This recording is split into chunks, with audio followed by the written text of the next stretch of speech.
restaurant now. I wanna yell out Avengers assemble, not order up for Ethel. Yeah, we're out of cheeky now. Hello and welcome to another installment of Kavalden's Comic Review. I'm your host, Kavalden. Before we start today's review, I'd like to give a shout out to Gotham Tonight. I want to thank them for giving me a shout out, giving one back to them. They were nice enough to give me a shout out as one of their recent videos that I helped them with because they were kind of in a tight bond. I got to meet these guys when I was in Ohio for OhioCon. And it was really nice talking with them, and they've done some really good stuff. They even did some good interviews with some friends like Lord Jazer and Chelsea Cosplay when she was running around in her Harley costume. And they've done some really nice stuff that I've liked, and it was really nice. It was really nice to work with them, you know, even in a small sense. But it was really nice to work with them. Made me feel like I was doing a big-time production, and it felt really good. And I was really grateful to help them, and they were nice enough to give me a shout-out on their recent video. And just returning the favor. So, you know, check them out. I'm going to put the description in the bottom or link right here, whatever. And hopefully you guys can check them out. It felt really nice that these guys were giving me a shout out, and I'm returning the favor. Tonight on the review, I'm going to be taking a look at the final issue of Kick-Ass #2, as well as the big new Marvel saga, X-Men vs. Avengers. Let me start first with X-Men vs. Avengers. First of all, let me check my calendar. Let's see here. It says it's 2012. Funny. For a minute there, I thought we were back in the 80s. Would have been nice. Would have been nice to see old school... Well, I can watch old school episodes of Transformers and G.I. Joe and Hub. But, you know, just really felt like reliving my childhood again. Frankly enough, we've done this before, but now the big one is revolving around the Phoenix Force. Now, I understand, yes, the Phoenix Force, big destructive power, plus now the whole thing with Hope. I really felt since Hope's brought creation into the series of X-Men and into the Marvel Universe, they haven't really done anything with her. They just made her sound like she was this big messiah. Like, of course, I get it. She's the first human child born after the whole incident with the Scarlet Witch erasing pretty much erasing most of all of mutant kind. And I really felt like they really haven't done anything with her. Like, so now the big deal is that now, since she kind of looks like Jean Grey, she has sort of psychic powers and so on and so forth, that she's the new vessel for the Phoenix Force. And I guess the Avengers are worried that, hey, we're going to have another incident in their hand. In my opinion, they're right. The Phoenix Force has been, even though a big, powerful entity, it's been nothing but a disaster every time the Phoenix is brought into the series. I mean, death is sure and chaos is certain. Scott, in my opinion, Scott Summers, he was just waiting to crack. I mean, I'll give him credit. He's been holding off on cracking for a long time. And let's be honest, when I read the series, Cap was trying to talk to him and said, listen, we don't want to fight. We just want to get her somewhere safe, protect her. And he's like, no, she's the rebirth of our people. Scott's was always I always knew Scott was super protective, especially when he came around Jean. But boy, oh boy, is he really taking it far in this one. And also the fact that he's starting a war with fellow friends and allies like the Avengers. And honestly, yeah, sure enough, everybody else is going to jump in to do what they're, to protect themselves and protect the rest of the, to protect Hope. But I really feel that this war was not needed, this battle. I mean, if it was pretty much the X-Men and the Avengers versus the Phoenix Force, I could probably see that, and that's where that's where the series is going to go.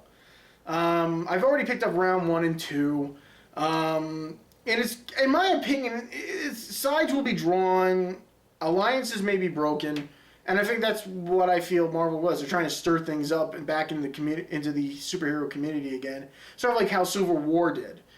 That's my thought on those.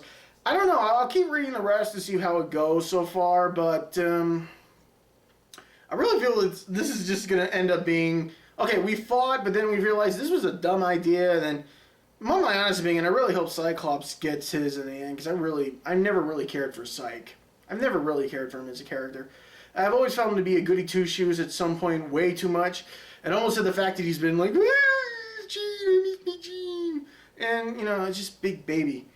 I think that's even why even Wolverine decided to split the team. You know, Psyche does his thing in San Francisco, Wolverine does his thing at the school.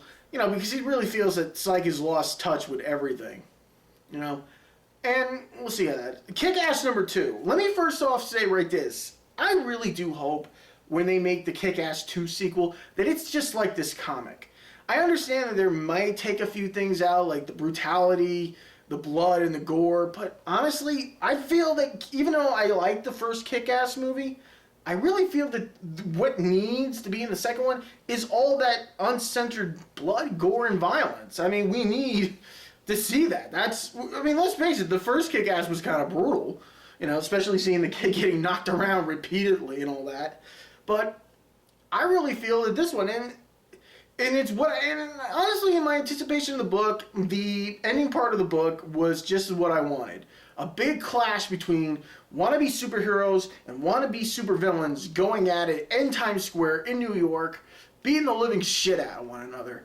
And that's what I got. And that's what I wanted. I mean, all this big build-up, and it was really, I think the anticipation was worth it.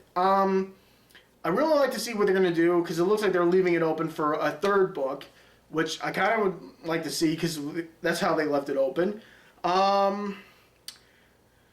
I gotta say, I have to say the book was like really brutal. I mean, especially, I gotta see, maybe seeing the original cast returning, but then seeing the little girl who played Hit Girl in the first one. Is she gonna be up to doing all that hardcore blood kick-ass scene? I mean, because it got to the point where even Hit Girl kind of went a little savage-like and chopped somebody's head off with a piece of glass, just to make sure they stayed dead. I don't know if they're gonna put that. Like I said, I don't think these studios would probably want a big blood gore more superhero book. Who knows? But like I said, I really think that they need to keep most of the violence in the book. Maybe that's just me. I like certain things being somewhat uncut and uncensored. That's pretty much how I like some stuff. I mean, certain things I get, you know, it takes away from it. Like, pretty much, let's say, for an example, if you ever watch Metalopolis on DVD and you get it uncut and uncensored, it kind of takes things away from it, in my opinion. Sure, I like things uncut and uncensored, but when I'm hearing Murderface curse his head off, like, God damn it, you know, I can't do Murderface. I can't do Murderface. You know, cursing his head off, you know, and you're hearing, instead of the beeping, you know, the guitar beeps, and you get the actual curse, I feel it takes away. I'm kind of mixed on that. Maybe I'm just more psyched because I'm waiting to see what they're going to do with the sequel. Maybe that's what I wanted to hope. And like I said, I want the big climatic battle between the wannabe superheroes and the wannabe supervillains. Maybe that's just me. I feel on that. I mean, the book has been very good to read. It's been really hardcore, in my opinion. And I think this would make a good sequel to a movie, if they ever decide to do another sequel. So I guess that's it for today. Like I said right now, check out Gotham Tonight on their channel. They do some really good stuff. You get to check out the interviews with Lord Jazor and Chelsea Cosplay on that. They did some really good work. Like I said, I'll put the link in the description. Hopefully next week, I think we'll see what goes on. I think it's going to be at least another week or two until we get the the new Deadpool, the 5th story in the Dead Arc. I can hope they just finally end this all and we just move on. I'm really anticipating. I'm really putting my guesses where they're going to do things. So that's it for today. Thank you for watching, and good night.